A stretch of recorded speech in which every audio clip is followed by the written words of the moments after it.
U.S. President Donald Trump on Friday declared his first year in office a major economic success during his speech to delegates of the World Economic Forum in Davos, saying now is the perfect time to bring your business to the U.S. Trump highlighted the U.S.'s latest tax overhaul and reduction in regulations, which Davos Summit Chairman Klaus Schwab said contributed to global growth before the president took the stage. Read more. Davos new momentum for Europe. Also taking flak for isolationism at summit, Trump said that his America First policy does not mean isolation. He called for greater cooperation on a range of fields, including energy, trade and security. However, Trump warned that the world cannot have free and open trade if some countries exploit the system. Trump has regularly defended his America First policies, suggesting they are compatible with greater international cooperation. He also frequently points to U.S. stock market growth. Since Trump assumed office, U.S. allies, including Germany, have warned Washington against pursuing an isolationist policy. Similar warnings have been issued by other speakers at the Swiss Business Forum. Vows to continue America First. During his speech, Trump said that while the U.S. has a cutting-edge economy, the country's immigration system is stuck in the past. Trump has maintained a tough stance on irregular immigration, vowing to build a wall along the U.S.'s border with Mexico. Washington will not longer turn a blind eye to unfair trade policies. That statement showed that Trump is not backing down from his desire for U.S.-centric trade policies. However, he also said that America First does not mean America alone. The world is experiencing the resurgence of a strong and prosperous America. This cover from the end of 2016 most likely pleased the newly elected U.S. president. Time magazine picked Donald Trump as Person of the Year, a title that was also once given to Konrad Adenauer, John F. Kennedy and Martin Luther King, as well as Hitler and Stalin. The annual end-of-year feature picks someone who, for better or for worse, has done of the most to influence the events of the year. Even before Trump's election, the Mexican magazine Letras Libres made its opinion on Trump absolutely clear, using the words American fascist to form a Hitler mustache on his portrait. Building a wall on the US-Mexico border and clamping down on Mexican immigrants were some of Trump's electoral promises. 2 weeks after Donald Trump's election, The New Yorker creatively commented on the president's border wall project. From subtle to explicitly insensitive depictions, International magazine covers featured a broad range of styles while commenting on Trump's policies throughout the year.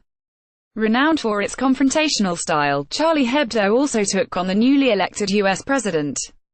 In a depiction referring to Trump's infamous "grab women by the pussy" comments, the November 16, 2016, issue asked, did we have to entrust him with a nuclear button? Donald Trump as U.S. president. What was supposed to be a joke in The Simpsons turned out to be true 16 years later. British tabloid The Sun referred to the sitcom's prophecy on its cover, showing Homer shocked by the turn of events, reacting with his catchphrase, though the center-left French newspaper Libération reacted to the election with biting sarcasm. The headline was borrowed from a Bret Easton Ellis novel, American Psycho. Its narrator and main character, Patrick Bateman, is rich, superficial and narcissistic. There are numerous parallels to be drawn with the U.S. president, but the fictional character is also a serial killer. Some commentators hoped Trump would soften the tone he used during his campaign once he took office. On this Time magazine cover, illustrator Tim O'Brien used fine paintbrush strokes to depict Trump's chaotic first weeks in the White House. After Trump's inauguration, The New Yorker commented on the childish behavior of the man who would from then on be steering the country. Every so often, you hear stories on the news about a toddler who somehow manages to start the family car and drive the vehicle across town, where the law finally apprehends him, said the artist behind the cover, Barry Blitt. The British weekly The Economist was inspired by Banksy's famous artwork of a rioter throwing flowers for last February's issue. It reacted to Trump's first weeks in office, when he lobbed the first Molotov cocktail of policies and executive orders against the Capitol's brilliant white porticos, wrote the magazine's editor, adding, with Trump, chaos seems to be part of the plan.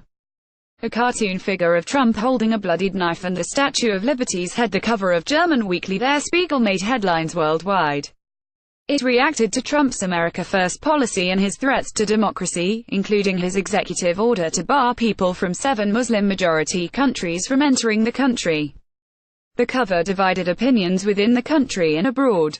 It's both a challenge and a goldmine for satirists. Trump's politics and habits are often more bizarre than satire itself. On this cover, Mad magazine commented on the White House role given to the president's daughter Ivanka and to his son-in-law and presidential advisor, Jared Kushner, who was morphed into the traits of the magazine's iconic mascot, Alfred E. Newman. After a far-right rally in Charlottesville, Virginia, a participant drove his car into a crowd of counter-protesters, killing a woman and injuring 19 people. Trump then declared that there were very fine people marching with the white supremacists that day, a comment which drew praise from former Grand Wizard of the Ku Klux Klan David Duke. The Economist reacted with this cover. Following the Charlottesville rally events, The New Yorker also took aim at Trump's remarks equating neo-Nazis and the Ku Klux Klan to the counter-protesters.